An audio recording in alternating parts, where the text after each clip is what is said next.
We're streaming on YouTube.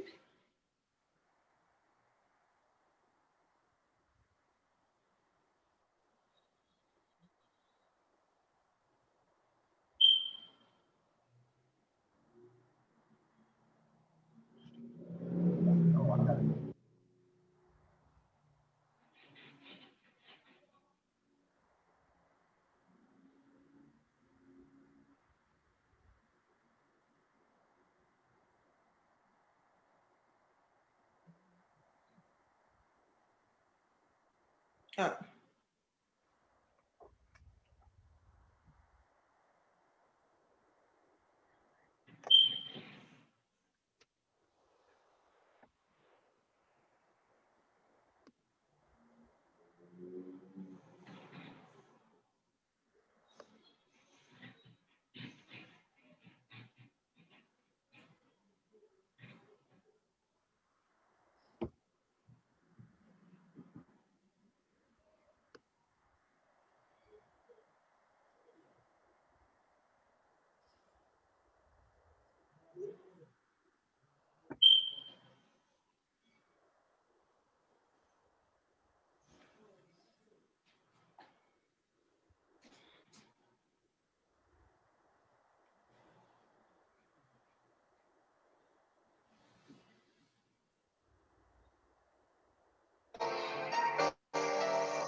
Gonna set the sauce alright. Keep that camera rolling all night. This is a movie, so play over this. Me and my girls out here on a mission. Gotta make you dead on sight. Can't help but stand there so tight. Step on the mic and keep the flash. You know how it is, life never action. We gon' keep this money jumping, gotta give a little something. Take to keep the fellas, so you know how it is. Gotta work on going crazy on the music. You know how we do. Let's party all night. Oh.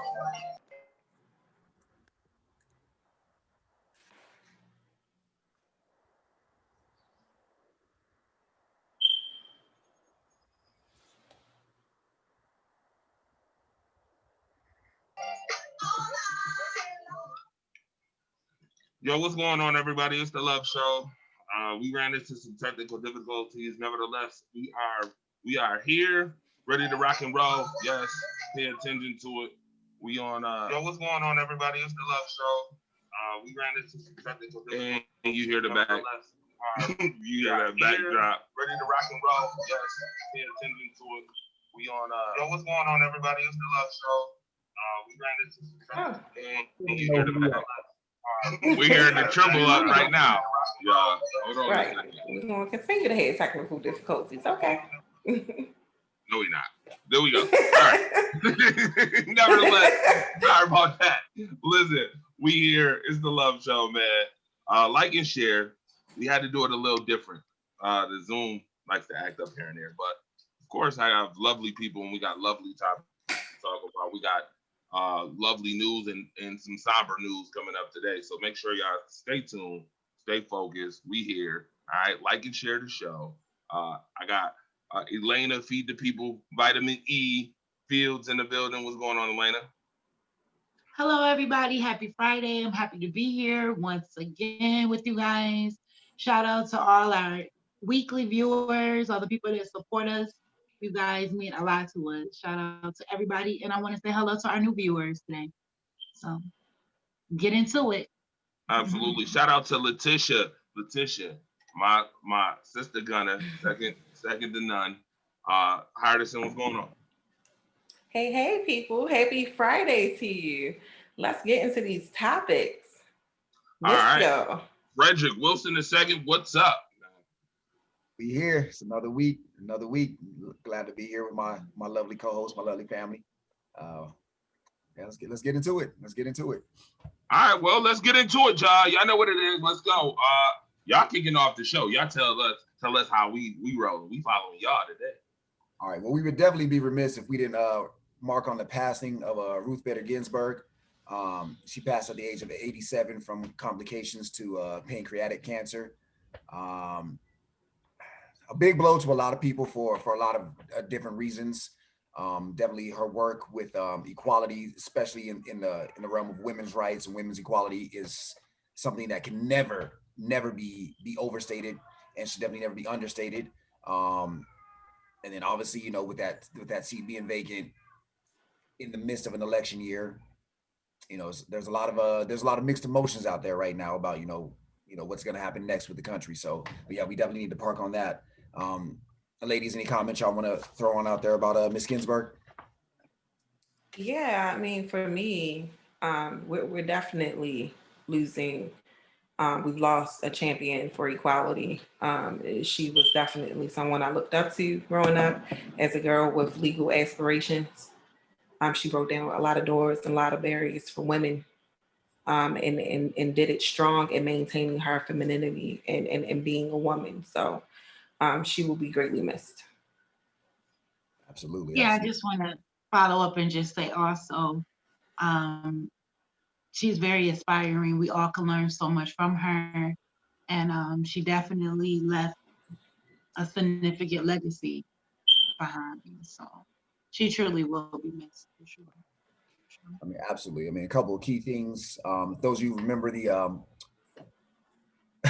I'm not going to say the words out. The word that came to my head is definitely not FCC appropriate. But let's say the debacle of the 2000 election, Bush and Gore. She was one of 4 dissenting votes in that election. Um, Mhm. in October of 2002, she was elected to the National Women's Hall of Fame. Definitely well deserved on that. In August of 2010, she received the American Bar Association's highest honor, their ABA medal.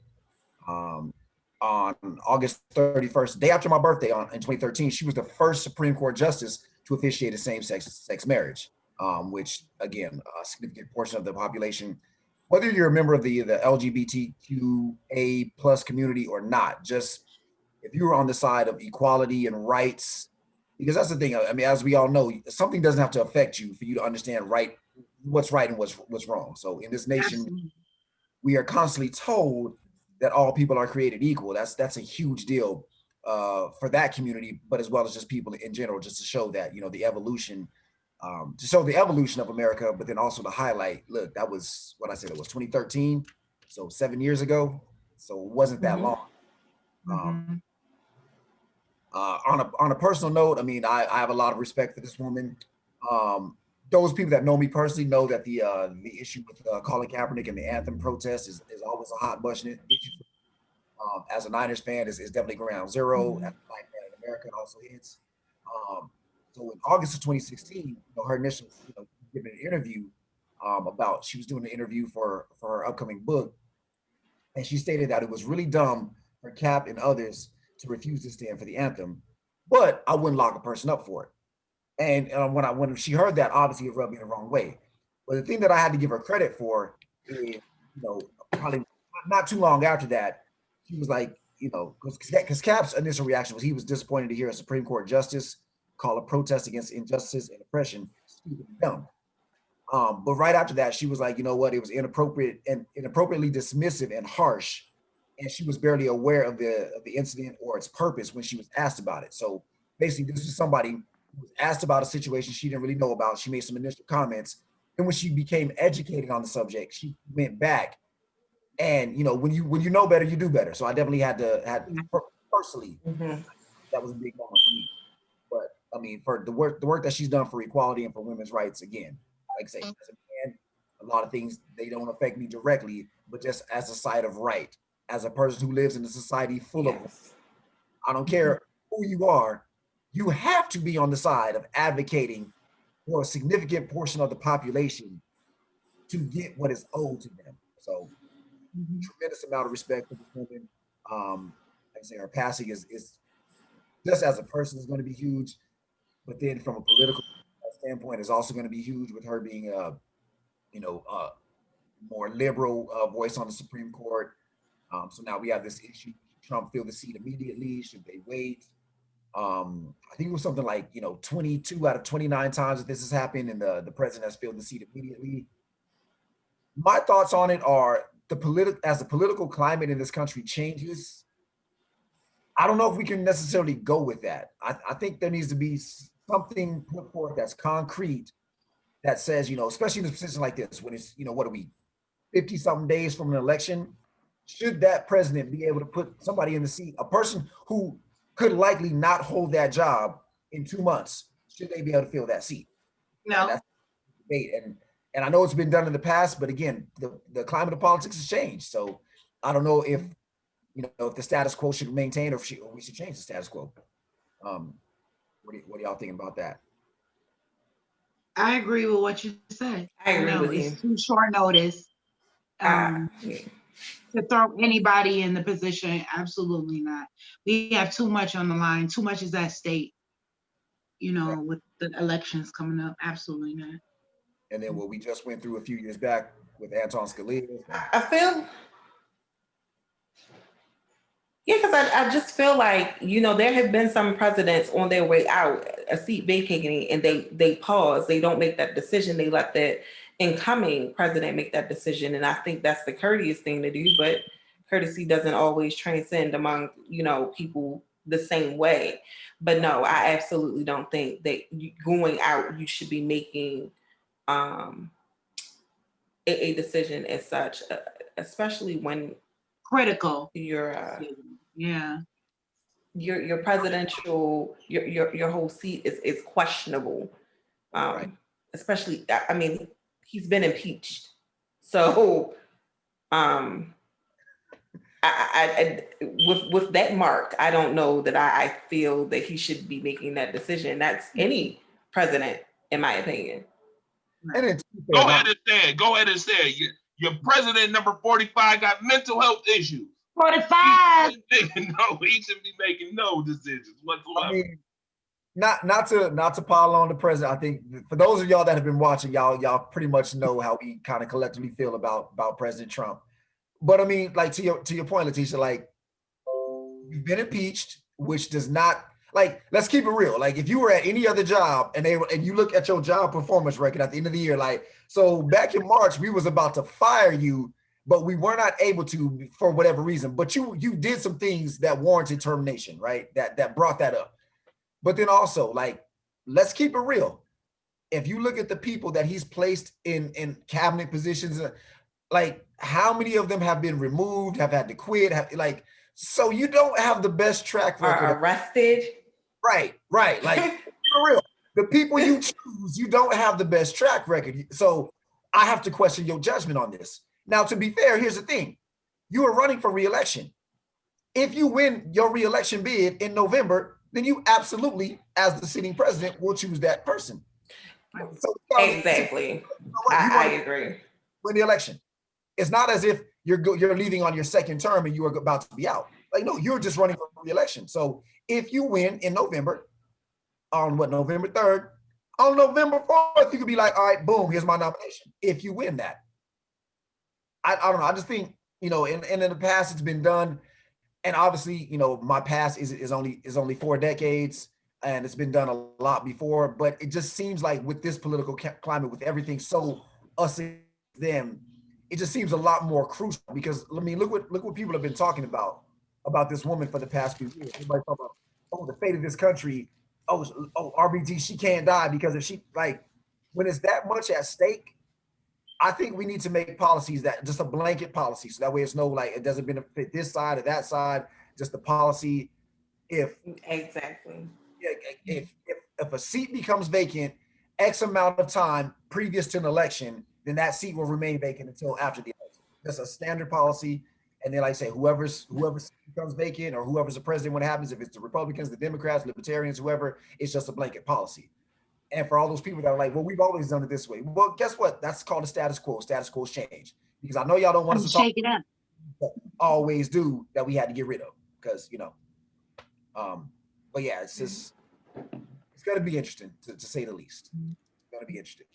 Definitely time to shake things up, because how they've been doing it, it's not working. It's not working. We need change. Period. Right. And just on another note, I mean, just when you look at it, I mean, obviously you have Ruth Ginsburg, you have Sandra Day O'Connor. In the history of the Supreme Court, you have 9 justices, the embarrassingly low number of women that have held seats on the Supreme Court. Just something, you know, I didn't really think, you know, you know it, but you don't really think of until I was looking into her life the last. Right. I'm just like, in 2020, like there's been an embarrassingly low number of women that have held Supreme Court seats. So as a company, we got to do better. We need some more women in there. Like women make up probably 56, 57% of the American population. Yeah, we need like at least 2 or 3 on there at a time. So Right. do better with that, y'all. Say it again, Fred. Say it again for the people in the back, please. We need at least 2 or 3 women on the Supreme Court at a time. Especially when I love you guys. you know, at least, because again, I mean, that's one of the problems with America. Our governing bodies, the people that are our representation, does not reflect this country. If you look at a picture of Congress and the Senate and all these bodies, and then you look at pictures of America, they don't add up. And we definitely Be need more mothers with just empathy and sympathy and kindness. just more diversity in every You know, I just want diversity and fairness. Like, you don't even have to be empathetic, honestly. You just have to be decisive, fair, and diverse. I want all of it. We deserve all of it. I want it all. right. Yeah, diversity with gender, diversity with ethnicity. Just like again, Yes, absolutely. the people that represent America should look like the people they represent. That's all I'm saying. I mean, Right. That's it. Right. You can't represent people and you don't know their journey. That's exactly. unrealistic. And as we've seen, even more so now than ever, especially this year, these last few months, there are people out there that do not know other people's journeys. There are people out there who do not want to know others. Right. And that's a big deal. Right. I mean, when you look at future generations and some of our children, you could be this, you could be that, you could be this, you could be that, but they don't see themselves in those roles and those positions. It's like, are you selling me a pipe dream here, or are you telling me I could actually be something? Because if I'm average, and there are people out there that like just being honest with yourself, like, you know, as a young person, okay, I'm an average student, I'm an average person. There are people out there that are better than me. If those people didn't make it to these positions, what hope do I have? So Absolutely. And if you do feel hopeless, seeing this exactly. other position, it matters. And again, it's 2020. It's well past time. It's well past time. All right. Any closing remarks on the life, the legacy of Ruth Bader Ginsburg? May she rest. No, do we have any No, comments? you got it. I'm trying to see, do we have any comments of our people, any of our viewers? Not yet. Okay. Getting everybody over. Well, unfortunately, trending news, the verdict, Um, Breonna Taylor case. let's You jumped. You jumped, boo. you jumped topics. so My I mean, heart yeah, is heavy. that. But like, yeah, as we mentioned last week, this developing situation with these ICE detention center, Mhm. and you know, these hysterectomies that have taken place. So let's start here. First of all, the United States has not done well about women's health in general, for any of us, whether it is foreign or for women in general, for Black women especially. So how do you think they are going to act when they have immigrants in what is the equivalent of a concentration camp? What do you Right. think is going to happen to these people? And it's so crazy because we always talk about don't let something just be that one news cycle. But these ICE camps are still happening and people are forgetting there are people locked up, separated from their families. There are babies isolated from their parents in Mexico, babies here, vice versa. But we have these women who have hysterectomies and they certainly didn't sign off on it. And I mean, I feel like they're treating them the equivalent of POWs. Right. Yeah, you have that don't have a voice in a multitude of ways. You have Right. There's a language barrier. They don't have legal representation. They don't know what they're able to do, what they're not able to do. And then you have this organization that's Right. caretaking for these people in these facilities where nobody knows what's going on in these facilities. You can essentially treat these women however you, or not these women, well, these women, but these people, however you want to treat them, and who's holding you accountable, because who's telling on you, who's speaking out on behalf of these people in these camps, saying, hey, this is what they're doing to us, to where we can hold them accountable. So, and I know it's a fluid situation, but I definitely, we want to definitely to Miss Dawn Wooten, who is the licensed nurse practitioner at this facility in the Irwin County Detention Center, who was the one that came forward with the whistleblower. I mean, definitely kudos to her and others like her, because it's going to take people on the inside that are going to see wrongdoing and speak up about it, because these people aren't able to speak up on behalf of themselves. They don't have a platform to say, hey, this is what's being done to us. So people that are there witnessing it need to come forward and tell us what's being done to them. And then it's on us as an American society to hold ourselves accountable for the things that we claim to be. We claim we are the greatest nation on earth. We claim we are about life, liberty, the pursuit of happiness. All people are created equal. Then damn it, we need to start acting like it and holding ourselves accountable to it. In this facility, Ms. Wooten claimed, first of all, so Ms. Wooten, she has sickle cell. So obviously she has personal concerns about COVID-19. So one of her major complaints was about, the testing, inadequate testing being done, inadequate sanitation being done. Basically herself with her personal medical condition being exposed to detainees who have not been properly screened for COVID, thus putting herself and her family at risk. That is pretty much her main complaint. In which she was informed by some of the detainees that they were given hysterectomies and they were not sure why they were given hysterectomies. So you have Dr. Mahindra Amin, who has now been given the moniker of uterus collector, which is a lovely term.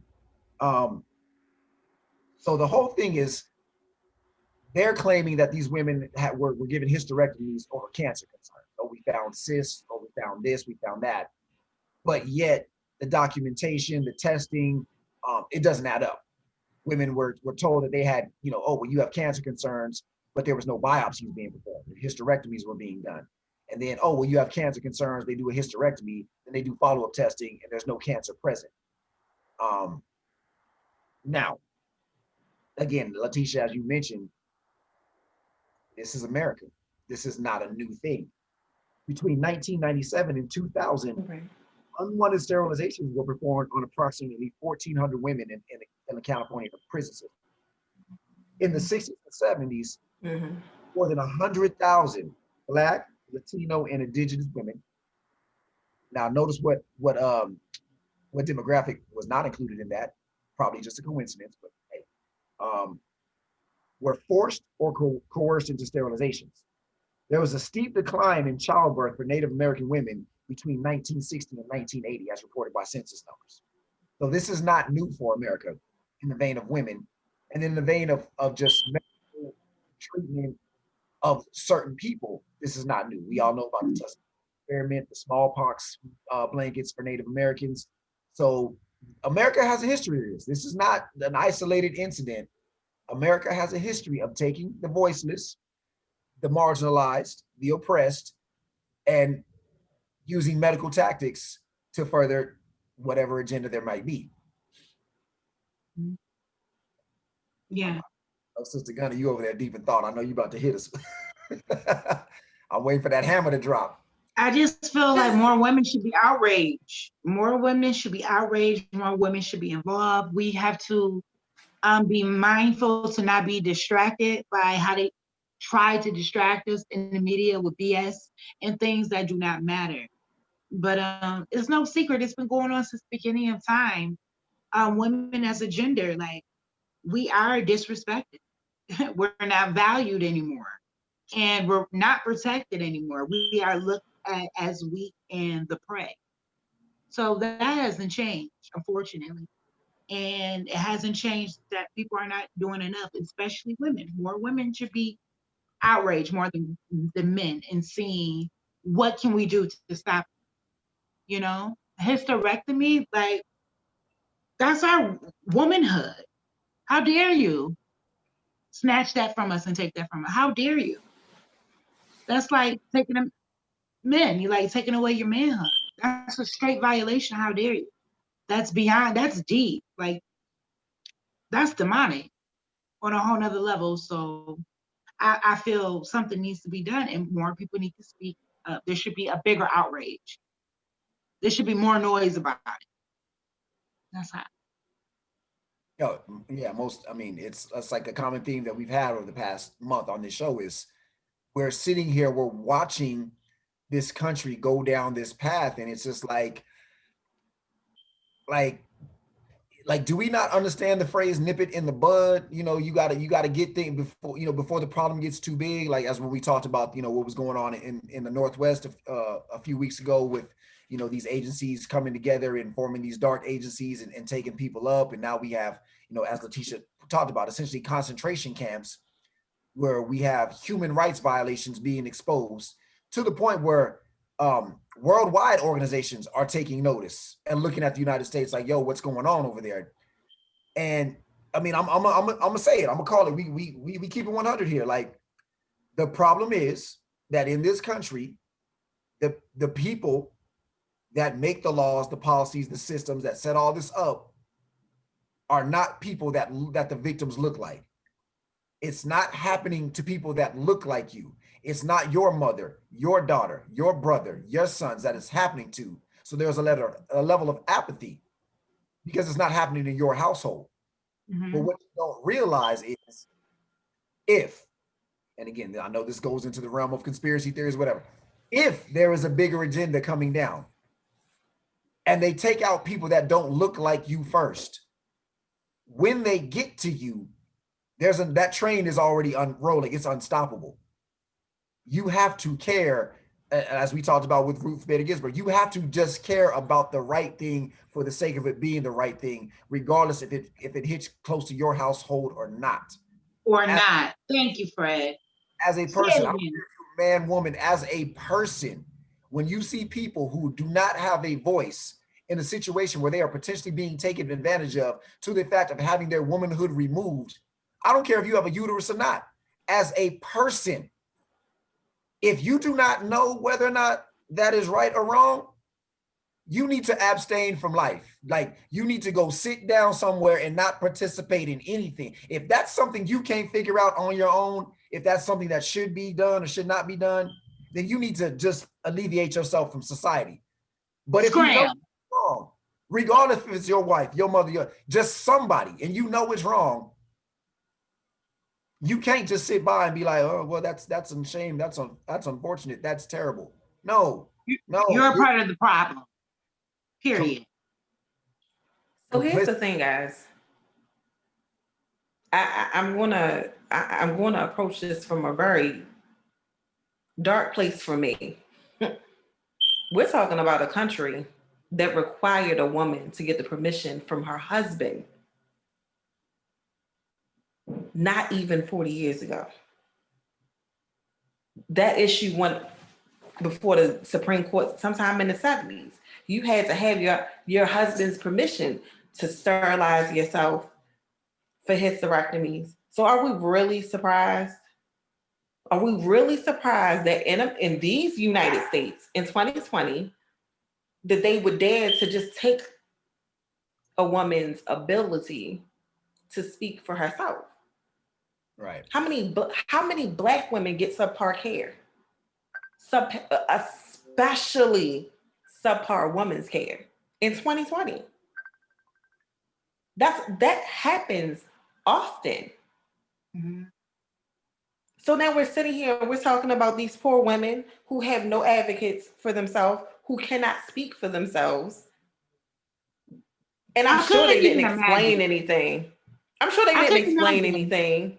They sedated these women and took their uterus and sent them about their business. And I'm sure that they didn't get adequate follow-up as well. Right.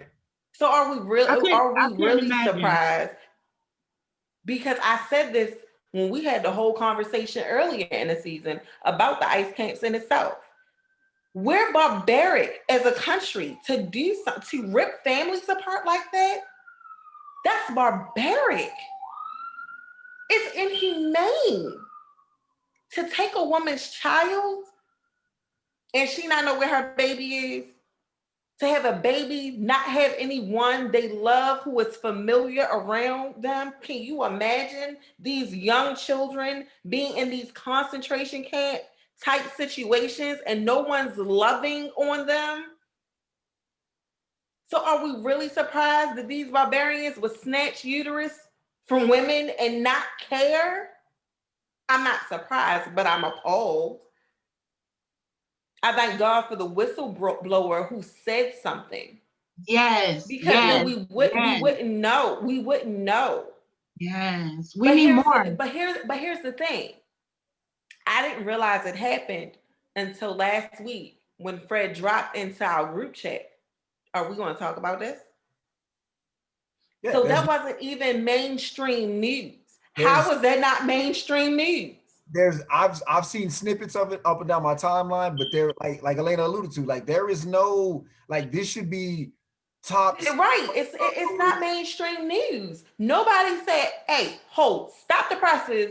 They are giving out hysterectomies like candy in these ice camps.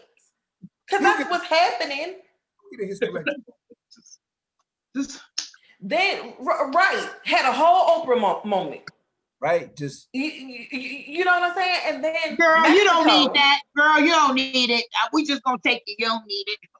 So Mexico's response was like, we got 6 women that said they had a hysterectomy in your country. That's unacceptable. You don't need that in uterus. You won't. Then here's the thing. With the current administration in play, who is going to atone for that? It's going to get swept under the rug. They haven't checked 45 yet. And I'm not saying, and let me be clear, I'm not saying that it's his fault, but it happened under his watch, ergo he is responsible. Right. Because when you are a leader, for all my military folk, leader. When you are a leader and someone you appoint to do a job F's up, that's your F up. Right. And it's so crazy. What's crazy about this whole 45 ICE fiasco is I didn't think I could get any more appalled than Little George calling Louisiana folks refugees. Like I just knew I was at the peak of being appalled when we started calling American citizens refugees. I just knew that was a peak of me being appalled. You threw me off with Little George because I was like, who Little George? And yeah, it took me I was like, who is Little George? Yeah, that threw me off. I was like, oh, W. Okay. The disrespect, it's beyond me. I got nicknames for all of these precarious because I call him Curious George, but he definitely not Big George. He's no HW. Little George, I was like, wait a minute. Who? Yeah, okay. Right. Here's Did y'all miss me? To touch on with 45. Again, it's the same thing. Like Hurricane Katrina wasn't Little George's fault, but it happened on your watch. You know, this is happening on Trump's watch. But also there's all propaganda. When we get into our topic, is going to come up again. This man has unleashed a propaganda campaign against these people since before he got into office. What's the purpose of propaganda? Absolutely. That way, once something bad happens to you, we don't care about you because we've been fed this narrative of you being subpar, subhuman, not desirable, whatever negative word you want to put. So now we hear stories about these women having this horrible things done to them, or not even just the hysterectomies, just the treatment of people in these camps. But because his followers, certain demographic of people have been told for years. Dehumanize them. Exactly. Now when we hear about things happening to them, they dehumanize them. Oh, well, you shouldn't have came over here in the first place. If these are illegals, right. You're here illegally. Human rights does not see borders. Borders are imaginary. Borders are just where at some point, some man was like, all right, this is mine, that over there is yours. That's all a border is imaginary. Human rights do not have borders. This is a human rights issue. I don't care what country you were born in, what country you grew up in, what country you trying to live in. there is a right and a wrong way to treat people. There's a It's right and period. a wrong way to treat living things. It's This is very simple. But It's as very you said, simple. they've been And here's, you know what's even more egregious about this, guys? Because I'm gonna continue to throw salt on it. hey, 9/11, one of the biggest atrocities to happen to Americans on American soil. These men haven't even been prosecuted, but you snatching a uterus out of some illegals that was probably cleaning your house anyway. Where do you the audacity? wait, go back. You what you said the men haven't been prosecuted. What were you, which incident were you talking about? The biggest atrocity? 9/11. Oh, okay. They haven't been prosecuted. And they say that's the biggest atrocity that happened to Americans. That's a fact. But you out here snatching out the uterus. You out here snatching out the uterus and please understand, people. I understand that it's stereotypical, but these bigwigs in power typically these are their cleaning ladies. You just out here just snatching out a uterus. That's absolutely crazy to me. Unapologetically. Because if you sit it in front of Trump specifically, what do you think is going to be the rebuttal? Because as we said, he's dehumanized them already. So why wouldn't he just shrug it off like, oh, well. Yeah, that's interesting. I would, if somebody is ever called into a legal proceeding over this and they are asked, why did you do, or what, like, yeah, what do you say? What do you say when you were at, why did you take this uterus for no reason? What? Because it's a uterus. It's not like, well, I took hers and because my wife was in, so I took. No, you can't. It's not like you can do anything. Like, what do you say when somebody looks you smooth in your face and asks you why you took somebody's uterus? Not their money, not their car, not their phone. And you can't do anything about it. That's not why like you I can said, put I it couldn't back. imagine. Like, you This can't should be a even put bigger it back. outrage. You like what do This you should be a bigger outrage. My fault. That's on me. Right, because you can't put it back. It's not like, you know what I'm saying? It's not like it's somebody's hair that's gonna grow back. You've taken a whole uterus. Ain't like you can be like, I just need it. Let me get it for a little while, just a little while, and then I don't know why put it back. Gave you your uterus back. Like, yeah, but it's sitting on my mantle. It's not like, yeah, like it's Not the mantle, Jesus. I'm just saying what you Don't say anything else about me when I say I'm about. Like, I gave you like, damn dog, I gave it back while she tripping. Like, here. Right. Here you go. Here you go. There's something I want to touch on that you brought up when you talked about this country and our barbaric treatment. It's a little bit off the subject. It's definitely off the subject of hysterectomies. But when you talk about snatching families, we've all seen these moments on Oprah or whatever like that, where separated at birth and the families get reunited. But it takes like 20, 30 years when both parties know kind of who they're looking for. This is a conversation I was having with a friend of mine, and here's a good point. You have these children, 4, 5, 6 years old. They can't identify their parents. What's your father's name? Daddy. What's your mother's name? Mommy. If they see their parents, oh yeah, that's them right there. But they don't know their parents first. They probably know. They don't know their parents' full name, date of birth. So And they're not gonna know where they're from. exactly. So when you do decide to They're reunite not these gonna know where they're from. parents looking for these children, you have children just looking for parents. They don't know who they're specifically looking for. Because some of these children are young enough, they don't know the information. So you have two parties that you're trying to reunite, and you have one party with all the information. The other party just has limited information. What's your mom's name? And again, this is going to be very stereotypical, but this is real. Maria. Good luck. Right. Maria who? What's your last name? Because little baby is 5. They can write their first name. They don't know last name. They don't know they birth. Wouldn't they might know their birthday, March 5th. But again, so now you have parents looking for children, and how long has it been? 2 years, 3 years, 4 years, 5 years. So it's like, It's But heartbreaking, man, that know, this is our reality. It's so sad, but this is the reality. and he Not like we're talking about a bad review of a here movie I go.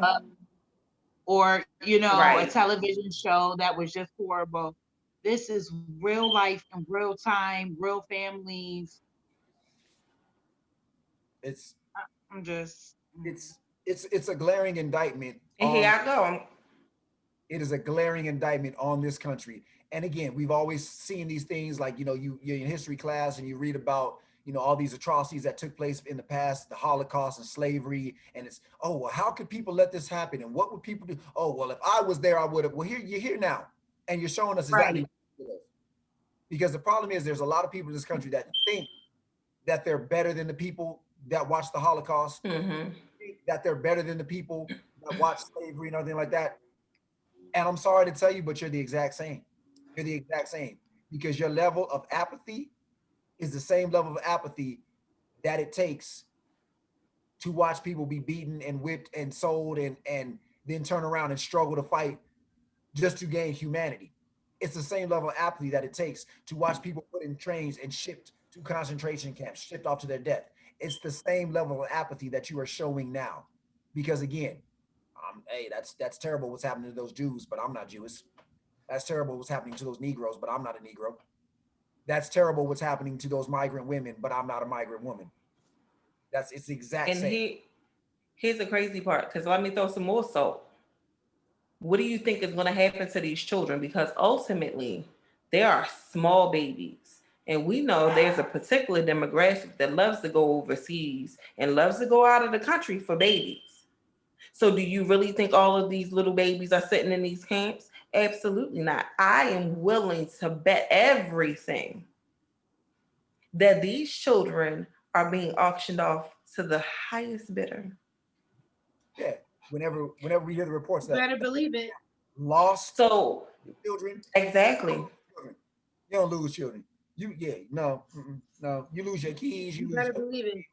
You might could They lose. are being adopted. They are being funneled back into sex trafficking because we all of us here are realists. We know that there is a certain level of money, drugs, and sex that our American government indulges in for their personal gain. The highest level. So Yeah, with that being it's already said, been exposed, people. We know this for fact. so with that being said, I am certain that children, as Frederick said, 5 and 6 on down, those are groomed children. They're the perfect age to groom. Exactly. They're agreeable, they're compliant, they're fearful. It's a perfect age to groom. Ooh, made me so mad. Ooh. You send them to another country, they're the perfect age to learn another language. Absolutely. You don't even know, Absolutely. whatever your native tongue is. You just barely learning that. Now you've been sold to somebody that live in somewhere. They send you over there. Now all of a sudden, 10 years, 15 years later, we looking for you. You speak that language. You done blended in their society perfectly. Now we got to prove now not from Saudi, she's Ecuadorian. Well, she seems Saudi to me. Everything about her looks Saudi, like she, Yeah, right. again, like as you said, our leaders, but our leaders are friends with other leaders with money, power that are into the exact same disgusting, depraved acts. So again, have created a, you've essentially created a little cattle farm, and you can Yeah. take them, make them, and like you said, groom them, sell them, transfer them back and forth, this one, that one.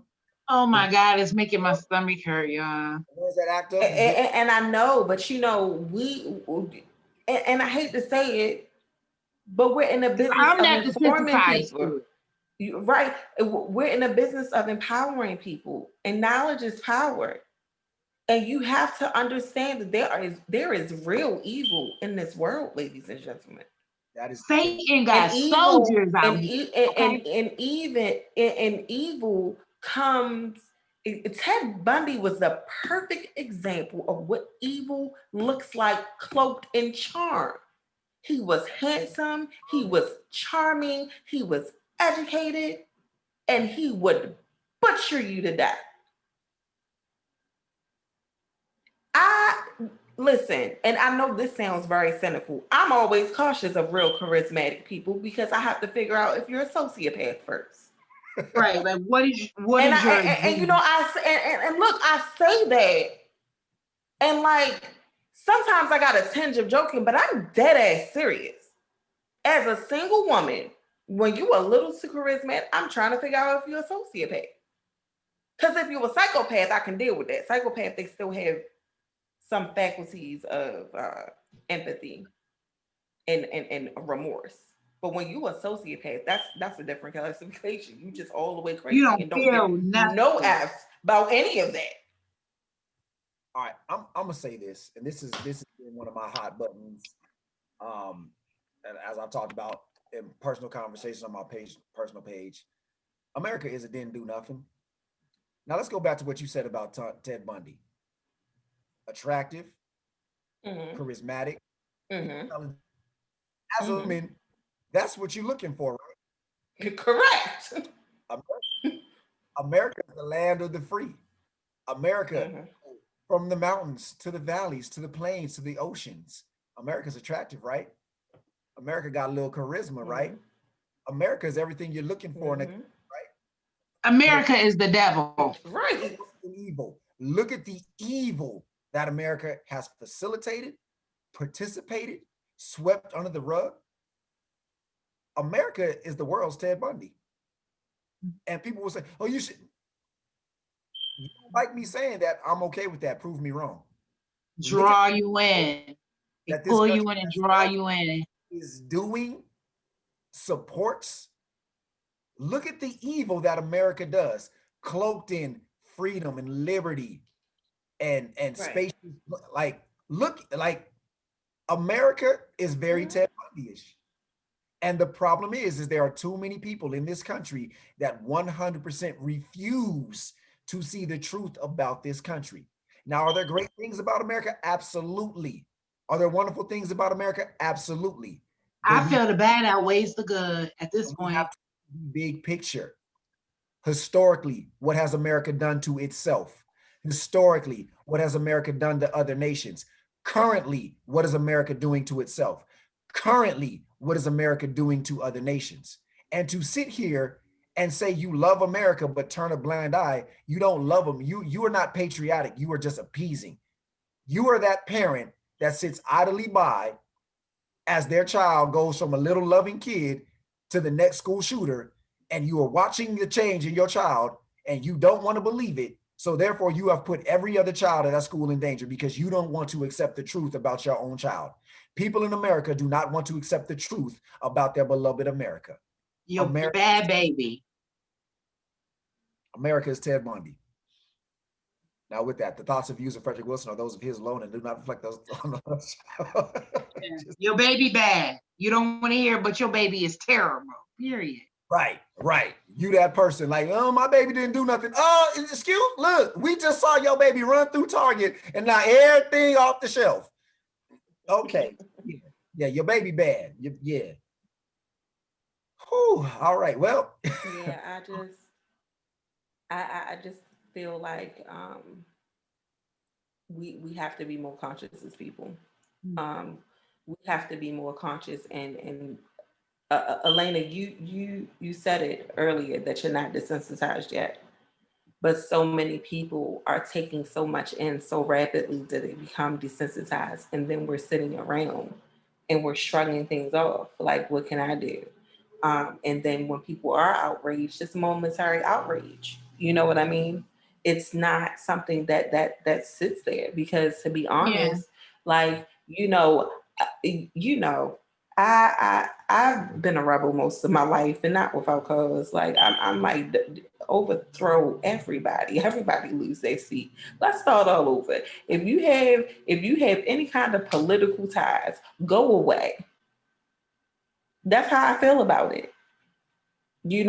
Because we're sitting in a democracy that I feel was a farce. I think that democracy in itself is a farce. Well, I think that it is an illusion created. I think when it initially was created, these four Caucasian men really thought that they were doing a great thing. And what happened was greed, because that's what happens when anything goes wrong, greed is introduced in, right? And I think that they had good intention when they created, you know, that document that we hold so dear. And let's remove color from it for a minute, because it wasn't written for us, but let's put a pin in it. I think that they had the best of intentions when it was written. I think they had the best of intentions of making this space better for the people here. And then greed was introduced, like all things. People got greedy. People get power hungry. People start thinking about how does this serve me? And every time that we get greedy, we try to figure out how does something serve us when we're not doing something because it's just decent, we've already lost. And so many people do things because so many people don't do things because it doesn't serve them. It does not serve me to feed half the fucking neighborhood. Excuse me. Woo, sorry. It doesn't serve me to feed half the neighborhood. But somewhere in me feeding 15 to 16 children, I fed a kid that didn't have anything in his house and I didn't know it. When we pay it forward, you just bless somebody in something and you have no idea. You have no idea what road somebody has traveled. So when you give away kindness, which costs you absolutely nothing, you talked somebody off the ledge, you fed someone when they were hungry, you had empathy for someone who felt like nobody else cared. Because there's so many layers to what happens when you're just kind and good to people, regardless if it serves you or not. And people are not decent. I feel like that's just really what the problem is. People are just not decent. Right. So here we are in a country where nowhere else in the world do they live like we live. And when I say that, even for some of us who are less fortunate, the square footage of our house is huge in comparison to other places. Like we live tremendous. We take up a lot of space. There's a lot of luxury and leisure and all of these things that we are afforded as Americans, and we don't realize. Even in some of the worst circumstances, we still have more than we need. Right. And I say that, and somebody is probably blown that I said it, but understand that you grew up in America where more is better versus being overseas, being in other countries. People are content with what they need.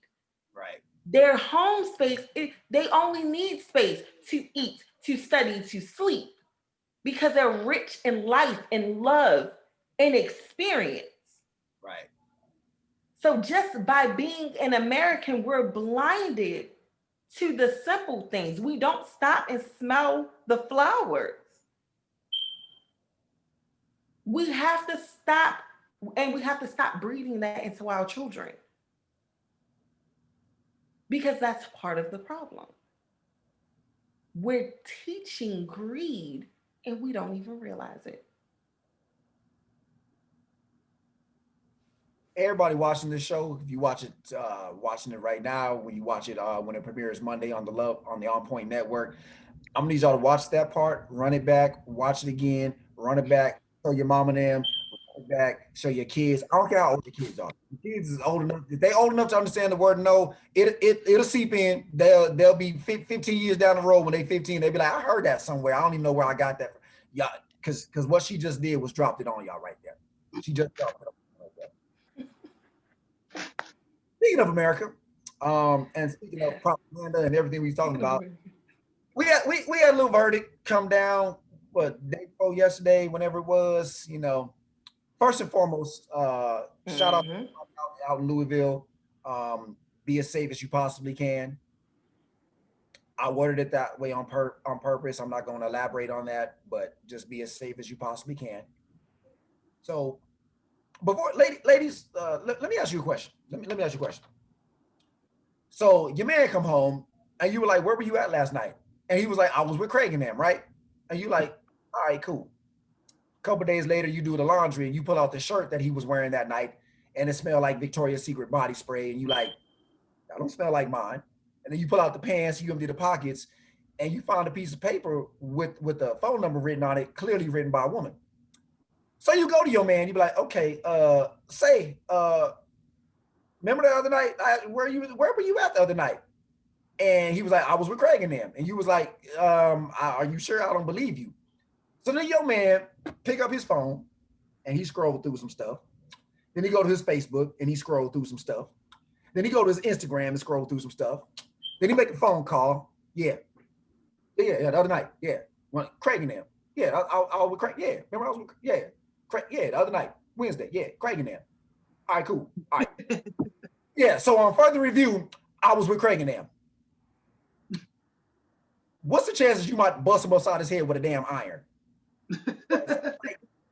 Because that's what just happened in America. So we have this situation where these cops have an incident at this hotel or at this apartment, and Miss Breonna Taylor is murdered.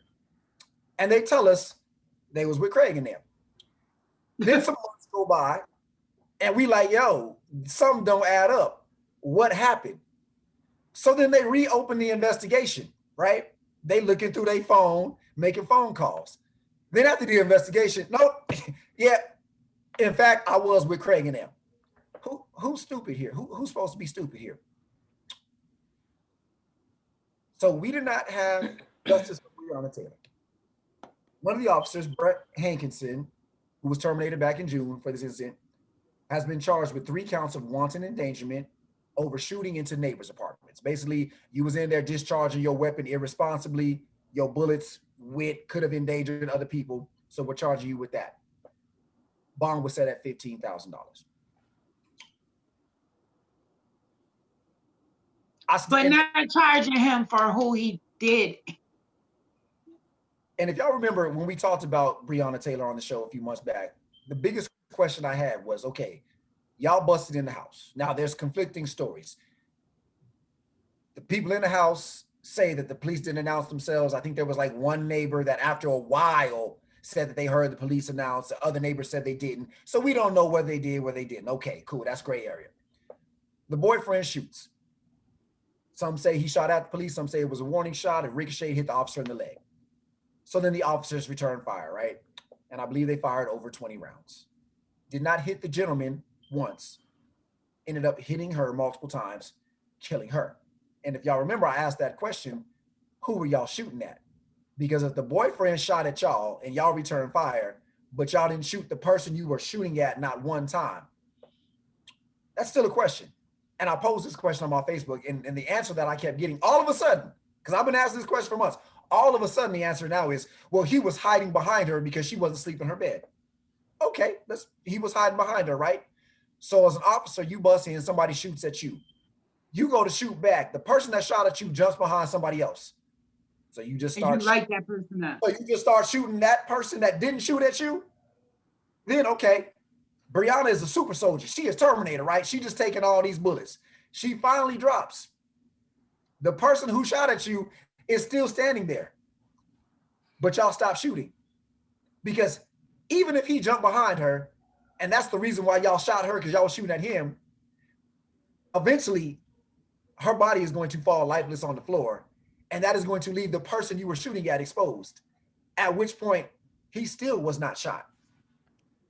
Now I'm not great at math, ladies. Maybe y'all better at math than me. Does that add up to y'all? Does y'all? Absolutely not. Because it don't add up for a damn for me. And then why all this dissenting opinions about whether or not they were at the right house and whether or not she was on the warrant or not on the warrant. Again, this is 2020. Why can't we get information? It's a damn warrant. Are we writing down warrants on restaurant napkins, or is that a federal document? Shouldn't we be able to just pull up that warrant and see what address was on the warrant? Go to her apartment. Okay, the apartment number is this. The address is this. Whose name is on the warrant? Okay, look, it says that. Like, why is this even still a question of whether or not? Why do we still have all this misinformation going on Why is it that we have all this misinformation on the police docket? Miss Letitia, you've been in the medical field, correct? Nope, but I've been on the side of the law. But And what you I will say, that if you didn't document it, you didn't do it, right? You know about that? correct, And if you did document it, you should have done it because that's a document that's admissible in court, correct? If you document that you administered correct, whatever CCs and you did not, then you basically just falsified a document, right? So correct. police report's not the same. If y'all came from this apartment and on y'all initial report there was no injuries, well, I guess technically death is not an injury because if you're dead, you're not injured. So I guess technically that's correct. But still, y'all initial documents was incorrect, didn't have the whole story, didn't have the correct story. It's just funny to me how when we have these situations with law enforcement in America, too many times we are left with more questions than answers. And in 2020, when we have technology, there is absolutely no reason why every single law enforcement officer in this country should not be out on patrol with some type of camera footage rolling at all times that cannot be turned off, that does not malfunction. Because sorry, we all got phones with cameras that we done dropped, put in and out of our pockets, things like that. Cameras still work. But for some reason, body cameras, you mess around and stand up and it malfunction. Who was building these body cameras? Y'all got a class of fifth grade earth science students doing experiments on conductors and electricity building these cameras. Who's building these cameras that just malfunction all the damn time? Yeah, I'm gonna go. Yeah, y'all go, cause yeah, I'm gonna be go ahead on, cause I'm too angry. I'm too angry regarding the situation. So it's so ironic. Oh, I'm sorry. Go ahead, Elena. Oh no, Or no, you no! were saying you too angry to go talk ahead right now. with it, because I'm just. It ain't gonna be good. What's coming out of my mouth? Go ahead. So hey, say it anyway. Who cares? So let's start. Let's start with Frederick's post, because I saw the post, and then I've seen you post several times. So let me address the quacks first. Yes, I called y'all quacks because Frederick is absolutely right. What is she, like the Winter Soldier? She can just take all these bullets before she drops. Right. That's retarded. Your thought process is flawed because there is no way that you are going to tell me that this man was not injured in a gunfight, because that's what happened. There was a gunfight in his home. And here's the sly insult with that. So basically, you saying black men are punks and they don't defend their women. Because these men with guns came into a home where he shared with his girlfriend. Clearly, he had intention to protect his family because he had a firearm. So what you're saying to me is he's a punk and he had no intention of protecting his family. So what I say to you is, my black men are excellent. There is no way that man jumped behind that young woman. When he opened fire, he had every intent of dropping whatever came through that door. With that being the first thought, let me also say, I hope to God that he has a good support system, because to think to be a man who has a woman that he loves and someone came in and murdered her like that. And as a man, you're going to say, I failed to protect her. She's not here. So I pray to God that he is getting the help that he needs to work through this. Because I can't imagine living with that. And he has to live with that. And just the thought that they tried to pin it on him. The audacity. The audacity. Secondly, I will say, you have to think about what you're saying. Like this story continues to change, right? And what you're saying is, no matter what angle is given, Breonna Taylor and her boyfriend were at fault. If you are refuting what Frederick has said on his Facebook page, you're saying that somehow that there was fault on their parts. But you couldn't even lock up this guy. I mean, they arrested him. They had to cut him loose because he legally had a firearm. Legally. He legally had a firearm. These were tax-paying citizens, and we're gunning down tax-paying citizens. And then you dare charge this man with reckless endangerment of someone else after you murdered this girl?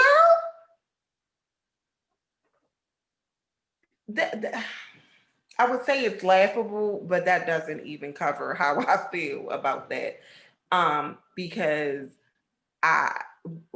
somebody please tell me that the neighbors that were endangered are not white, because then I got a whole nother, and yes, color comes in. Color comes in. Hold on real quick. I want to touch on that because I'm glad you brought that up.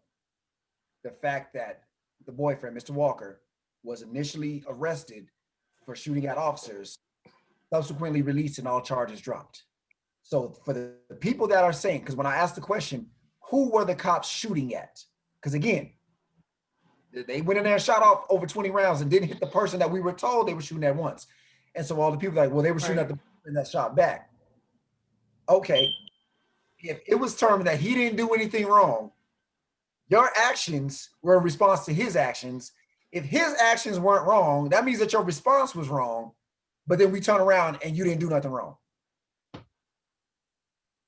Anybody else follow that? He didn't do anything wrong. You responded to what he did. But if he didn't do anything wrong, that means your response was wrong, but now you didn't do anything wrong. So who was wrong? I follow it perfectly, and I'm disturbed that one, I followed it perfectly, and right. two, it's just more smoke and mirrors to absolve them of accountability. Because our logic, because we're perfectly logical and intelligent people on this panel.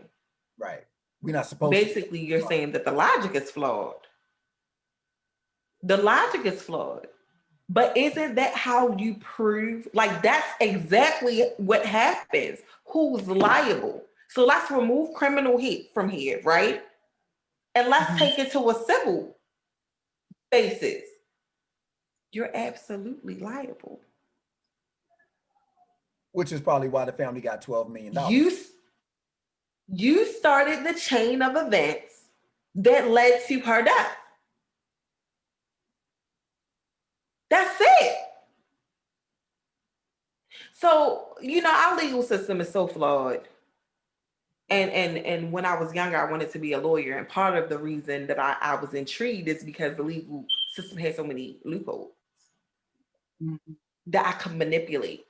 And I could talk my way out of a paper bag. Like, to be honest, my ex-husband used to say, oh, she could sell ice cubes to Eskimo. So I have the gift. And I can make you think you're crazy if I talk to you long enough. By the way, criminal law was never my thing, ladies and gentlemen. I would be frustrated and crazy.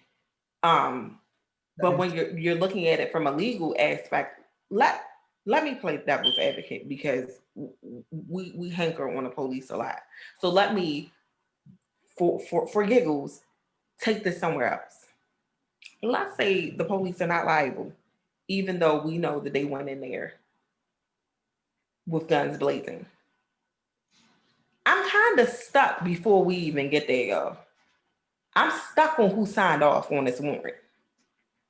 I'm stuck on what evidence because you have to present a case. You have to connect dots before any judge signs off on a warrant. I want to know what was said to this judge that made him sign off on a warrant where the mailman said the ex-boyfriend did not get mail there, and they had no way to connect this man to this woman's house. I want to know what was said in that room that made you sign the warrant. Can we address that before we even get to the cops? I understand y'all outraged, y'all want justice, but I need to understand how it happened, because what we really need to do, what happens is we get the fall guy. I'm not saying the police aren't wrong, But what I'm saying is we end up going after the fall guy. So let's say we did get a guilty verdict on a police. The method, the chain of events is flawed. Mm-hmm. Yep. So it Yeah. sounds to me like you're saying that the system is corrupt. You know what, man? Because I have never in my 42 years on earth have anybody say anything about the American system being flawed. This is new. Where are my pearls at? G. Willikers, this is news to me. Clutching. Not Invisible. Willikers. Well, wow. Well, I'll be a Junebug. The system is flawed. That is. You gonna make them think, Sister Gunner. Now you gonna make Because the here's the people thing. think. When the family accepted this $12 million, y'all have to understand what happens when settlements come into play. When settlements come into play, there is a list of demands that you have to meet in order to get this money, ladies and gentlemen. Most of the time, you can't speak about the event. Don't know what the details of this particular settlement was, but I will certainly tell you, because any legal settlement removes culpability. Right.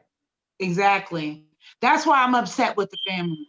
And I'm gonna tell you, Elena, don't be so quick to be upset with them, because there was a list of things that they had to meet in order for the family to agree to accept. And they were promised reform in writing. Okay. So when you're promised reform in writing, now we have a different element. Right. And to be honest, if they didn't take the money, I would be upset with them, because at the end of this, had they not accepted the settlement, they would have been left with nothing. No Breonna, no settlement, no promise for reform, no bridge to getting better. Right. It would have just been stubbornness with no results. And that was what I was about to say. Before somebody says anything about, oh, they shouldn't have taken the money, like, that's easy for you to say. When was the last time somebody offered you 12 million? It's easy for you to say, sitting here and be like, oh, I wouldn't have taken it, and I would have. But like you said, Latia, okay, they decided, no, we're not going to take the money. We're going to fight this all the way to the top. You are fighting against, as you allude to, the entire system. Right. You mess around and lose that case, Breonna's gone. There is no justice. Whatever other things they got in that settlement as far as the reform bills, and that's off the table, and you have no money. And you probably wouldn't have got it back in court. Right. So I have I get it, but I'm still upset. I have no problems with them taking the $12 million. Here's what I have a problem with. If y'all have went down and told the people of Louisville that you was going to take $12 million in taxpayer money to build a little football stadium or basketball arena, something like that, people would have lost their damn minds. But when you tell them, hey, you know what, the legal system and the police, we done messed up again, so we have to cut a check for $12 million, nobody bats an eye. All these millions and millions and millions and millions and millions of dollars across the nation that go out every single year for things like this that come out of taxpayer dollars. That's why people keep talking about we need to take these settlements out of pensions and police funds. That way, we hitting your pockets now. Now you might want to act a little bit right. Now y'all might want to rethink about it. But right now it's like, all right, we just cut a check. Who paying for it? We ain't paying for it. Just cut the check, and then we'll move on to the next one. But as Letitia alluded to, it's not just the police. The police would have been the fall guy in the situation. It's the system. And there's something. The first step is voting. Voting. Everybody vote. Every time we say never voted before, if you didn't care about voting, I'm telling you, it's quick. It won't take that much time out of your day. I'm telling you, you're doing more damage by being stubborn and not voting at all. Vote. And can I take this on? Because we keep saying vote. Ladies and gentlemen, I need you to vote responsibly. I need you to know who is on this ticket. I need you to know what their track record is. I need you to look at what they did before election season. And all of this is public record, ladies and gentlemen. If you really want change, you have to start holding these people in these seats accountable, and you have to know who you're voting for. stop voting for familiar names. Stop voting for these generational politicians. Stop doing that. Yeah. Because we And end up in the same situation, and then we end up with somebody who is carrying a jacked up legacy of their forefather. Let's stop doing that. Because the problem with voting is, how many of us know people, oh, I don't pay attention to politics. I don't like to get involved in politics. These people that live in this little fantasy world where when they open up the windows, animals fly in and birds sit on their shoulders. Like, you may not care about politics, but politics care about you every single day of your life. So you might want to start paying attention. These people turn around and go to the polls and just vote for somebody. Just, oh, I'm gonna vote for this R, I'm gonna vote for this D or whatever like that. Like you said, Letitia, you gotta know these people. Understand first date behavior. Don't listen to what they told you the last 2-3 months. What did they do last year? What did they do when the election was not on the forefront of their mind? That's Right. Just like when you go out on a date and the man tell you, oh, girl, I'm this, that. Okay, great. Who were you last week before you got all dolled up and came out and rehearsed these lines and say to me, who are you really? And that's the burden, and that's one of the biggest problems we have, as I've said many times on the show, and we've all talked about. We live in a society where we cannot get accurate information. To be a responsible voter is work. You got to do diligence. You got to look, and it's life or death. Democracy is, this is the thing about democracy. I mean, you give people the power. Everybody shouldn't have power. You can't take away the power from the people. That's democracy. But also, it's like having a meeting at that's why we have spokespeople. And the bad thing is, you need spokespeople to decide who the spokespeople are going to be, because everybody out here has a vote and they can just go into the ballot box and mark whatever they want to mark. And it's like, who'd you vote for? Why'd you vote for that person? Oh, well, because the person he was running against, they caught him in a strip club back in 2012, and that's not the kind of values I want. Okay, so you voted for person A because person B did something one time you didn't like. What did person A do that you actually like? Well, I don't know.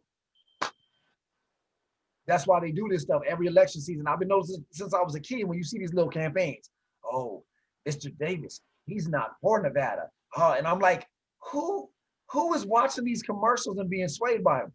But they are, because you're not going to spend millions of dollars every election year on these commercials if they don't work. But that's what people are swayed by. When you get on the ad, and I'll get on there and I'll tell you every single reason why you should not vote for Letitia. I won't give you one single reason why you should vote for me. I'm just going to tell you don't vote for her. Right. Because, she went down to Chick-fil-A is closed on Sunday. Sunday is, I ain't got to tell you nothing about it. I just got to tell you, don't vote for her.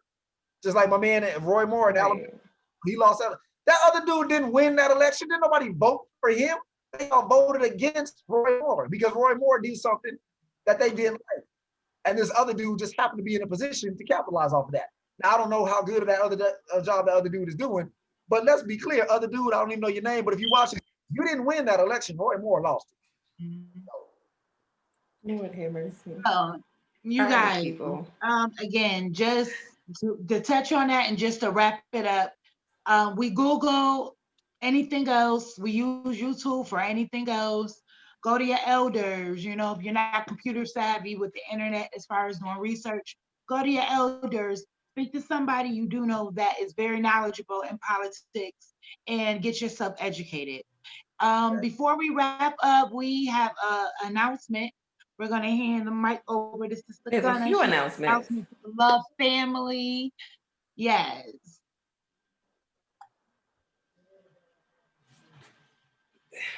Lord have mercy. So, what up, Cam? Guys, I said 7 Up, Cam. What you say, Fred? I said she put you on the spot. Oh, yeah, she did. So, all of my friends and family. I know all my friends and family. Myself, Frederick, Andre, Elena. We are family here. We love each other. We embrace each other, and unfortunately, we are coming to the end of my journey with the Love Show. I will not be returning next season. I have a couple of ventures that require my attention, and this has been a blast. Being here with these two week in and week out. I've grown to love and respect them very much. I said I wasn't going to get emotional. Don't pick with me about this. Um, and it deeply saddens me to leave the show, but everything has a season, and my season has passed. So I love you guys. Thank you so much for all the support and love that has showered in throughout the season. And I'll pop in for special appearances here and there. So She's you still haven't she's seen the still gonna be last of me. around, y'all, behind the scenes. So behind the scenes, she around. Absolutely. Absolutely.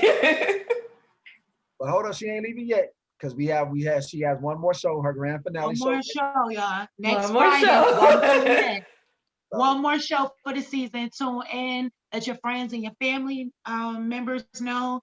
6 p.m. Friday, same time, same place. And yeah, check us out on the network, you guys. If you haven't already, the On Point Network, and make sure you check, you up to date with all our episodes for season 1. Absolutely. Yes. And so next week will be our season finale. Andre, you want to let the people in on, as far as our hiatus and when they can catch the Love Show next season, Right, the birthday boy. soon to be. So next week is the last week of the first season, and we will be back the last Friday of October, before Election Day.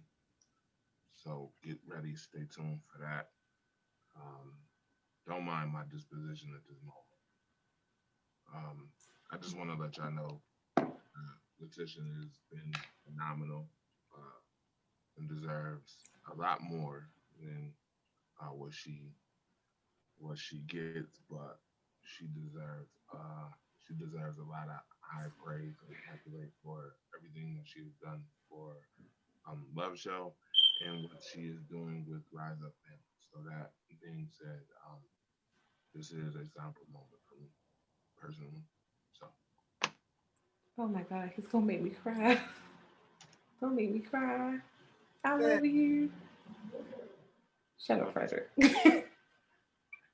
Shut Still up. around. And all our viewers, I want everybody to wish Dre a happy birthday. Happy birthday. Hey, yes. So We make gonna sure turn y'all up. send Dre some love and some encouragement for his birthday, guys. Hit Happy him up on his birthday. social media. Don't be shy to hit his cash app up. For So your birthday, I hope your squad find a defense. Hopefully that's what you get for your birthday, Sir, let him be great. Like, do not. So Frederick, drink your drink. I'll get Dre a run defense for his birthday. Somebody send a run defense to Lambeau Field. Whatever, something Vince Lombardi way. I don't know the address. Toast my water. Somebody get Dre a run Wow. defense for his birthday. Drink. Many more. Yeah, Many sip on your more. water. It's terrible. Now, see, Dre got to learn because before we came on the air, Dre always throwing shots. I was preoccupied looking up some stuff, and Dre was talking about my squad. But he got to learn. I filed it. It's coming back. It's like you're not slipping nothing past me, Dre. You're not gonna talk about this empire. You're not. I thought I was kind of nice today. All I said was y'all gonna survive the season. What was that? That ain't a shot. I mean, that was actually kind of my today. I was kind of cool. It's all good, Frederick. I got you. Y'all funny. All right. Happy birthday, Dre. Y'all tune in next week Birthday, Dre. Happy birthday, Dre. And as usual, we definitely appreciate y'all viewers. Like and share the show. Catch us on the On Point Network this Monday and every Monday. And when you go on this Monday to watch this show, go back and watch the one. We was talking about some things today. Go back and watch when we talked about some other shows. Talked about on some other shows. Absolutely. All right. Appreciate you all, ladies. Great show as usual. Dre, happy birthday. And everybody have a great weekend. Yes. Take care, everybody. Have a great weekend, guys. Good night.